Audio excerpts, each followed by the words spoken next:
Kerry, hello. This is Frank Walsh and Mike Wigdor of Sports Wrap. You are live on the air with us. How are you, Kerry? Frank and Mike, how are you doing, gentlemen? Good. How are you, Kerry? Good to have you on our show.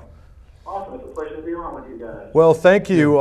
You know, we have been sitting here for the last maybe 15 minutes drying tears in our eyes and trying to, you know, get the sour taste out of our mouth. That's right. But we just got through going over with our folks at home about your bio and your football knowledge and your cold, hard football facts. Yeah. But I'm going to start you off with a softball here, Kerry. All right. Are you the potentate of football who likes to drink beer and eat good food, or are you the eater of good food and beer who likes football? Well, before I answer the question, the correct title is potentate of pigskin. Potentate of pigskin. I love that. You know what? It's all part of a kind of a carefully cultivated lifestyle developed over 25 years of hard work, eating food, drinking beer, watching football. Not, you know, the great ones make it look easy, guys. Yeah, you do that. Well, I think that you're being a little bit humble because anybody who goes out and looks at your bio or looks at cold, hard football facts, you know, they could spend an hour reading the kudos that you receive from anything football. I mean, you've been there and done that. So, well, you know, we you know, what happened is, I'll tell you real quick, is I wrote about football when I was younger. I was always a football fan, and I kind of got away from it, got more into the hospitality side of writing and feature writing, but always, you know, loved football and followed football. But this all ties into the Patriots. In the early days of the Patriots, guys, the early days of the dynasty, I should say, 2001, 2003, all you heard about was this is a boring team. You know, they get lucky. They don't win the right way. And what I knew, because I was kind of a football stat geek, I started studying, you know, the team stats and how they do in terms of efficiency and certain factors. And what I discovered was that the early dynastic Patriots had a lot of similarities to all the great teams in history. We're talking the 1940s Bears and the 1950s Browns and the 1960s Packers and the 1970s Steelers. The Patriots, despite the fact they appeared to have no stars, and, you know, before Brady was a big star, they were doing all the little things right that we now know win and lose football games. So I launched Cold Hard Football Facts, not to prove anything about the Patriots, but essentially to bring some more kind of statistical analysis to the game of football and find out what factors do win and lose games. And what we found are the things that win and lose games are not the things that excite fans we talk about. People get excited about big arm quarterbacks and, you know, 5,000-yard passing seasons and deep threat receivers, but those are not what win football games. What wins football games is efficiency in the passing game, efficiency in pass defense, turnover differential, which I think people knew. But, you know, Tom Brady out of the gate was extraordinarily efficient, very low interception rate, and people didn't understand why he was winning when he wasn't apparently a big arm threat, but he was winning for the same reason all the great quarterbacks won, because he was extraordinarily efficient. And those you know, fans now know that, but we kind of discovered it early on and basically built a whole site around trying to prove what factors win and lose football games. You know, some of what you say is true, but looking back, I've been a football fan a long time too, and a lot of those great teams like the 49ers, the Cowboys, even the Packers, they had great offensive teams and not just teams, but they had great receivers. They either had a great running back. The Patriots have done a lot of that, not so much with such a great offense, but combination of offense and defense and just opportunistic football, I think. Well, clearly, you know, the way the Patriots have been forced to do it through free agency has been different than how other teams did it. But statistically speaking, they've won the way all the teams won. I'll tell you guys about something we call it the mother of all stats. It's called passer rating differential.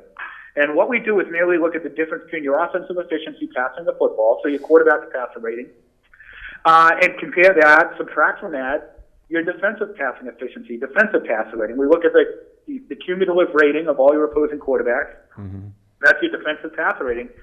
And the teams that dominate that indicator, guys, have dominated football since the dawn of time. I'm talking back in the 1930s. Wow. And the great example, the one team that proved to me that passer rating differential was mother of all stats were the 1960s Packers. You always hear about how Vince Lombardi, you know, run the daylight, the Green Bay sweep, and they run the old-fashioned way. Statistically speaking, that's a complete lie. That's not true. In fact, some of the later Packers teams, the teams that won 3 straight championships in 65, to 67 were actually very bad running teams and very bad run defenses. But in 1961, 1962, 1965, 1966, they finished number one in passer rating differential.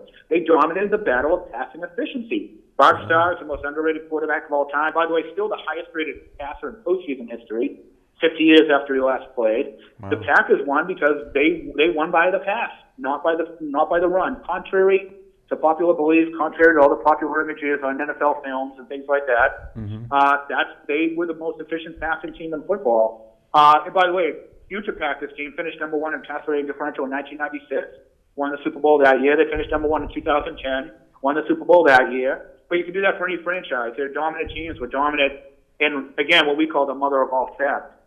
Wow. Well, Kerry, we're going to be putting your name and your website up on the screen as you're talking to us.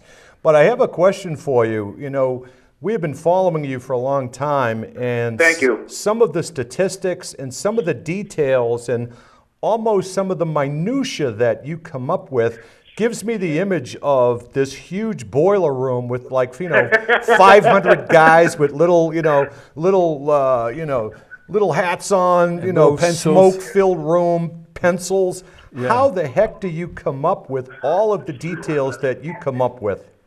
Well, a lot of it is just in my head, and I know what steps to look at, and we built a database over the years, and once I discovered a few key stats, it all fell into place. The whole history of football fell into place for me. We've had some great contributors over the years, guys who've helped out. We've sent, you guys mentioned Cold Hard Football Facts, which is what I started, but we have a great website now called Football Nation. Football Nation, yep. Yeah, we have a couple thousand contributors around the country writing for that. But, on the stat side, it's just purely was an interest of mine. And I didn't want to just say so much of football, guys, with cliches, right? You got to establish a run. You got to defense wins championships. And baseball was always statistically oriented, and football wasn't. We wanted to take some of that baseball methodology and apply it to football. Now, it's a bit different because in baseball you have such a, you have a critical mass of data. There's, 162 games. There's stats for every player. There's fielding stats, hitting stats, pitching stats.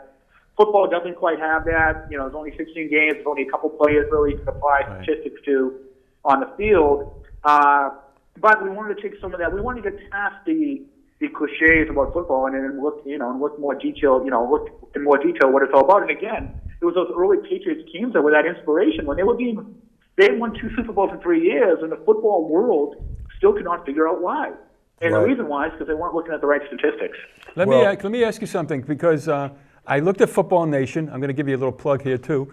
But I read that article that you wrote about Belichick making the worst. Let's bring it into the present moment. Belichick making the worst decision of his career by not going for the field goal on 4th and 1. Are you also looking at that in terms of statistics, or are you just looking at it in terms of that there's no way he should have done that play because Phil Simms, who I don't like at all, said last night on his show that he thought it would have been a good play had not DeMarcus Ware sniffed it out earlier? Well, so there's 2 different issues there. There's the decision to go for it, and then there's a play call, right? So without comment, I think I try not to, overanalyze play calls because, if a play works, it's a good call. If it doesn't work, it's a bad call. It's kind of that simple. With that said, to me, the decision was very simple. You needed 2 scores. No matter what happened, you needed 2 scores. They forewent an opportunity to get 1 score. So was it really the worst decision of his career? I mean, that gets into the realm of subjectivity. Yeah. But in terms of the moment and in terms of the necessity, 6:03 left, you're down. But again, you need 2 scores to win. Even if you get the touchdown extra point, you need a second score to win. Right. That just baffled me. And listen, it's not to nitpick the guy. I mean, his record is virtually without peer in the history of football. But here's a situation where, to me, it was obvious, and we said it wasn't in hindsight either. I mean, we tweeted that out immediately, put it on Facebook immediately. Why do you think he made that decision? If because we're both trying to analyze it and figure it out, because that was like the key point in the game, really. I think he felt he was going to have 1 shot at 8 points. I mean, that had to be it. And in reality, they ended up having 3 shots at 8 points. When if they kick that field goal, they stop the Broncos the next drive, and stop them 2 more drives, get the ball back and score late, they win the game. Or they're keeping the red zone 3 times, kick 3 field goals, and win the game. I think he didn't expect the way the defense had played, the Denver defense, he didn't expect to get down there again. That's the only thing I can think of. So it's not to say he's a bad person and you don't hate him, and people kind of get a little too angry about it. But given to me, just as a football observer, given the situation, you don't refuse 3 points when you need 9. Now, statistically, during that game and your analysis and the way in which you put your facts together for that game, what really surprised you the most of some of your predictions or your factoids that totally went awry during that game? What surprised you the most? Well, I can tell you this, guys. I mean, Peyton Manning right now is the lowest-ranked quarterback in the history of football to reach a championship game. Yep. Yeah. That doesn't have. We talked about passer rating differential and the importance of that stat.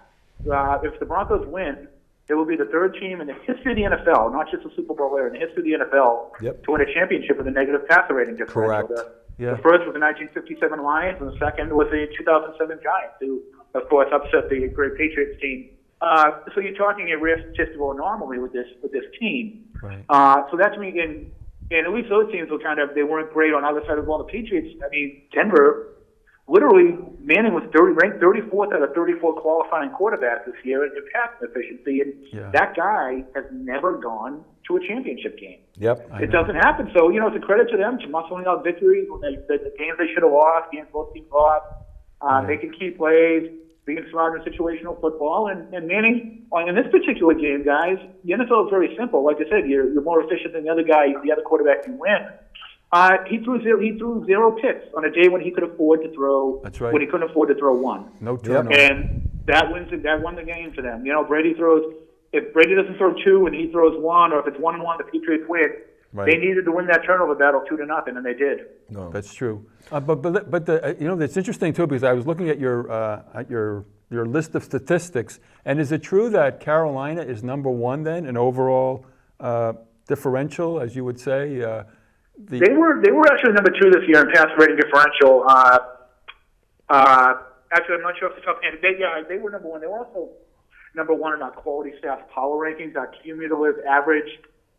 We have 22 different indicators we use, and Carolina was number 1. I'm going to look it up right now while we're talking. Sorry for not knowing off the top of my head, but Carolina was number 1 across the board in all our indicators. The most solid team in all different facets of the game.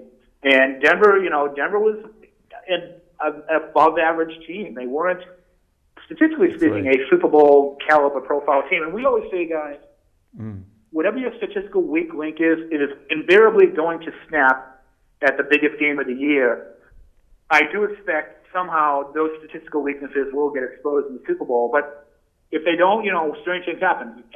Strange things happen, like they did in 2007 with the Giants and the Patriots. But for the Broncos to pull out to win a Super Bowl as they are constructed statistically would be not a miracle, but it would be pretty close to it.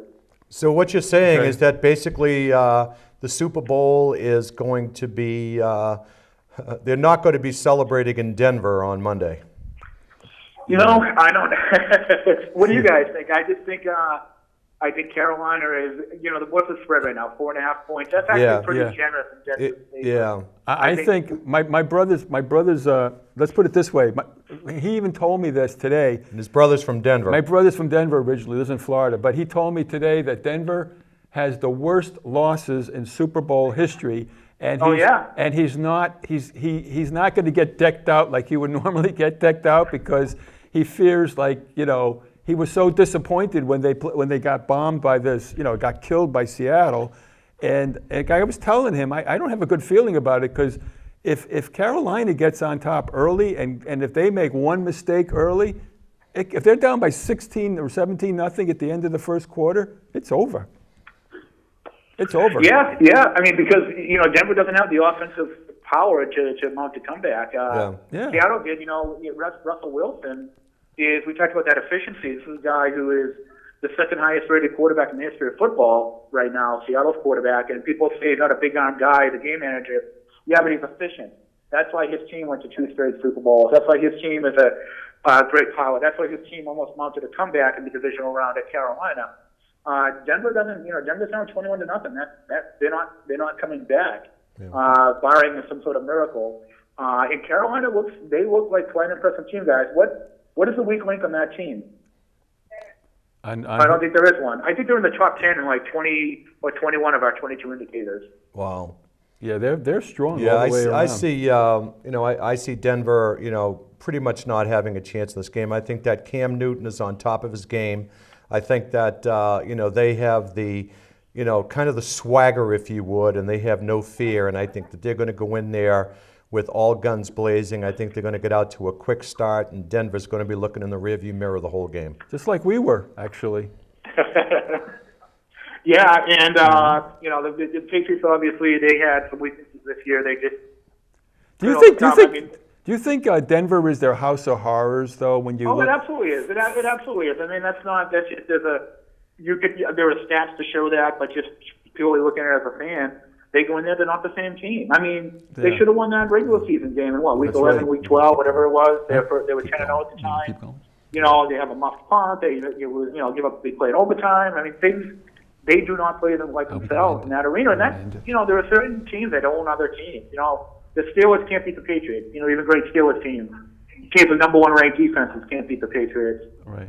You find that throughout history. Some people in all sports, have your number, and the Patriots can't win in Denver. It's just simple as that. I know. Well, Kerry, for the sake of time, we really want to thank you for coming on. We hope that you'll consider coming on in the future and maybe give us a little wrap-up after the Super Bowl. But thank you so much for coming on today. And for the folks at home, they're seeing Thank you very much, Kerry. Your website, they're seeing everything that they can get in touch with you, and we're going to make sure we tell them all that by the end of the show. So, Kerry. Awesome, yeah. Well, check us out at Cold Hard Football Facts at footballnation.com. And by the way, I have a cool story in the Boston Herald today about the 4 lost championships of the Belichick-Brady dynasty. Well, 4 teams that should have won the Super Bowl and failed to do so. Yep, we read that. And so folks at home, you make sure that you read Kerry in the Boston Herald. So, Kerry, thanks again for coming on. We appreciate it. All right, guys. Thank you, Talk Kerry. to you soon. Take care. Bye-bye. Well, Excellent. ladies and gentlemen, that was Kerry Byrne of Cold Hard Football Facts and Patriots Nation. Yep. So, Mikey, we have just about enough time to look into that camera and say, we will see you down the road.